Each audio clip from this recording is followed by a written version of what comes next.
ఇక్కడ ఉన్న అమ్మవారిని ఆరాధిస్తే భాగ్యవంతులవుతారు అని నమ్ముతారు. ఈ మహిమాన్వితమైన దేవాలయం కర్ణాటకలోని అఫ్జల్పూర్ జిల్లా గట్టరగి అనే గ్రామంలో ఉంది. ఈ ఆలయం యొక్క స్థల పురాణం గురించి తెలుసుకుందాం. భువనేశ్వరి దేవి విజయనగర రాజవంశపు కులదేవత. శ్రీకృష్ణదేవరాయల యొక్క పూర్వీకులందరూ కూడా భువనేశ్వరి దేవిని భక్తి శ్రద్ధలతో ఆరాధించారు. ఈ తల్లి ఆ రాజవంశీకులను రక్షిస్తూ వస్తోంది. ఈ అమ్మవారిని శ్రీకృష్ణదేవరాయల కాలంలో కూడా భక్తి శ్రద్ధలతో పూజించేవారు. ఆ రాజుల్లో చివరి రాజైన రామరాయ ఈ దేవిని నిర్లక్ష్యం చేశారు.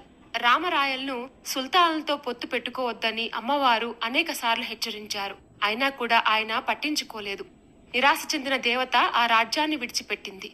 అమ్మవారు వెళ్లినప్పుడు విజయనగర రాజుల అదృష్టమంతా అమ్మతో పాటే వెళ్లిపోయింది. రామరాయుడు తాలికోట్ యుద్ధంలో సుల్తానులచే చంపబడ్డారు మరియు విజయనగరం శాశ్వతంగా అంతమైపోయింది.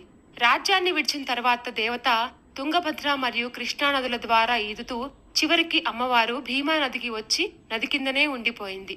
భీమా నది సంగమంలో కొంతకాలం పాటు నీటిలోనే ఉండిపోయింది. ఒక గొర్రెల కాపరి ఆ ప్రదేశంలో సంచరిస్తూ ఉండగా అతనికి కొన్ని శబ్దాలు వినిపించాయి. గొర్రెల కాపరి అమ్మవారి భక్తుడు. ఒడ్డున ఉన్న అమ్మవారిని ప్రార్థించడం ప్రారంభించాడు. అమ్మవారు ప్రత్యక్షమై అతనికి జరిగిందంతా చెప్తుంది. అతను గ్రామానికి వెళ్లి ఈ విషయాన్ని గ్రామ పెద్దలకు తెలియజేశారు. వారందరూ కూడా నదీ తీరాల వద్ద సమావేశమయ్యారు. ఒక పెద్ద పాము వారికి ముందుగా ఒక గాజు స్తంభాన్ని చూపించింది.